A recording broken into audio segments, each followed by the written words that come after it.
The movie opens in 1939 in Texas. Bernard Garrett, while working as a shoe shiner outside of a bank, listens to his customers' conversations about finance and real estate investing and takes notes. That evening, Bernard's father engages in a conversation with his son. As he looks at Bernard's finance notebook, he remarks that although he is a bright young man, no white man will permit him to pursue financial success. The scene shifts to 1954, when Bernard and his wife Eunice, along with their son Bernard Jr., arrive in a car in Los Angeles to visit his wife's uncle. The uncle tells Bernard that the aircraft company Northrop is hiring black men and that he can get a job there, but Bernard politely declines, saying he will try his hand at real estate.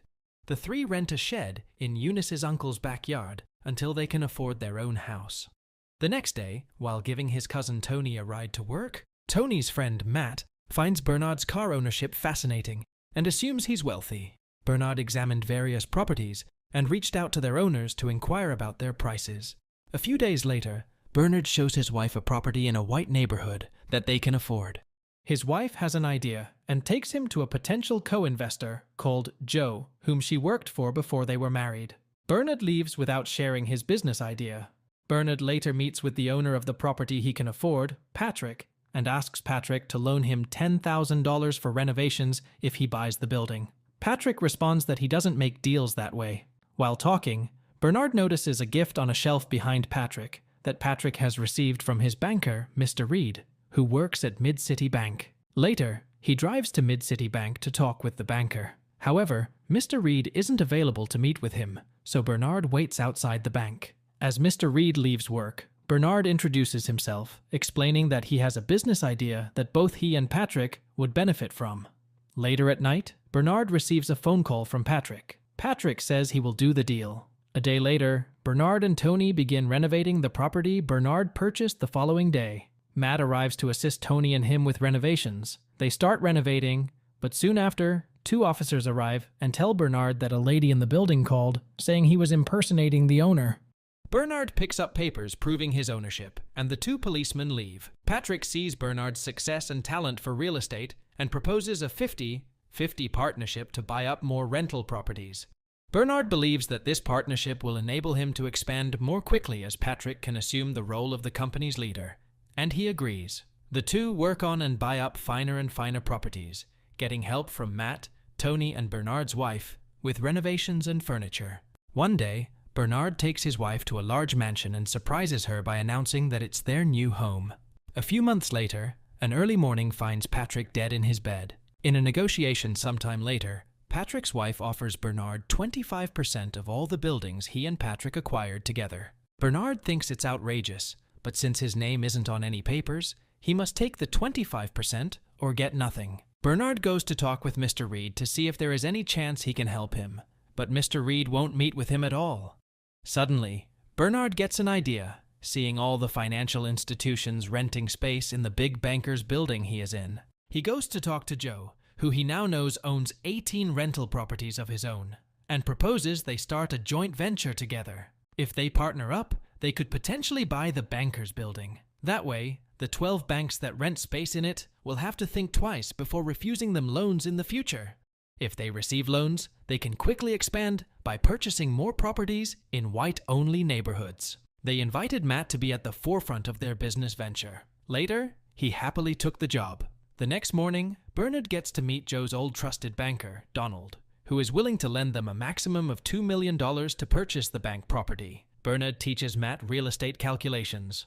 One day, Matt performs calculations in his head while golfing like a professional, and they decide he's ready. They go over the banker's building deal together, and Bernard says they have arranged so that Matt will bump into the banker's building's owner, Charles Renault, at an exclusive golf club.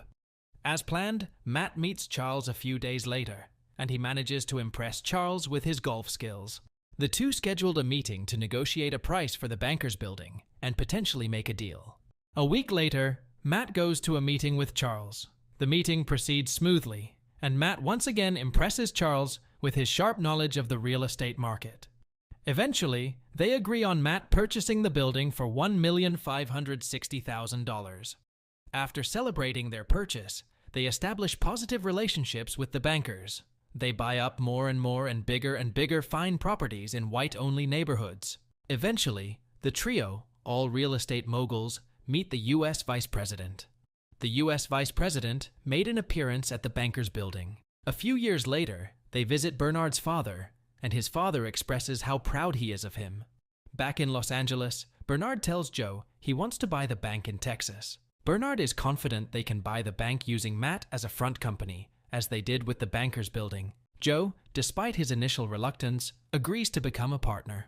Sometime later, with the help of Joe's banker Donald, Matt is able to buy the mainland bank for Bernard and Joe, with the previous owner and his son Florence still having a 20% interest in the bank. They immediately began to discreetly allow responsible black people to borrow, doubling the loans they accepted.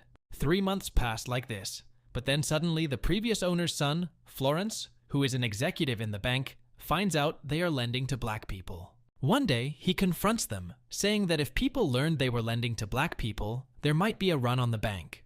Florence picks up a paper showing that the Treasury Department will conduct an inspection in 1 month. Later, Matt shares an idea with Joe and Bernard to solve the situation. He explains that they could purchase another small bank, which he can personally manage, and then use financial strategies to divide the loans they have made between the two banks.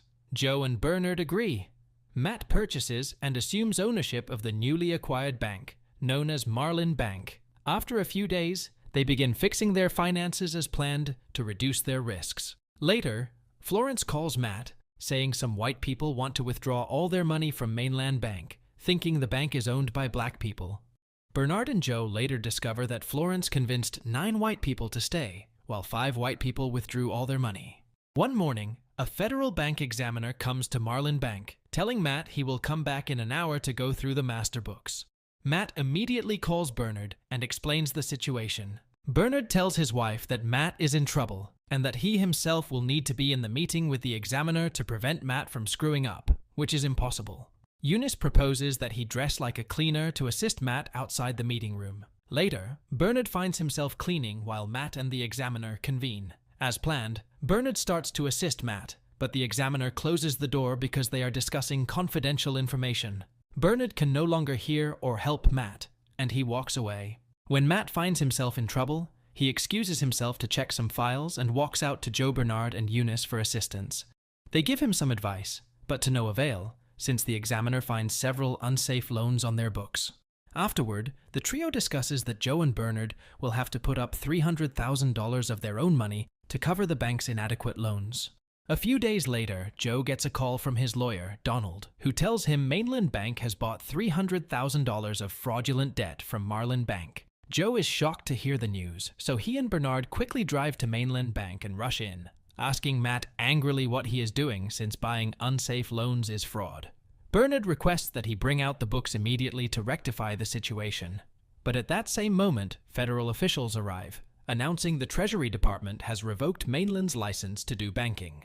Federal officials fired Matt and declared the bank closed until further notice. The FBI arrests Joe and Bernard.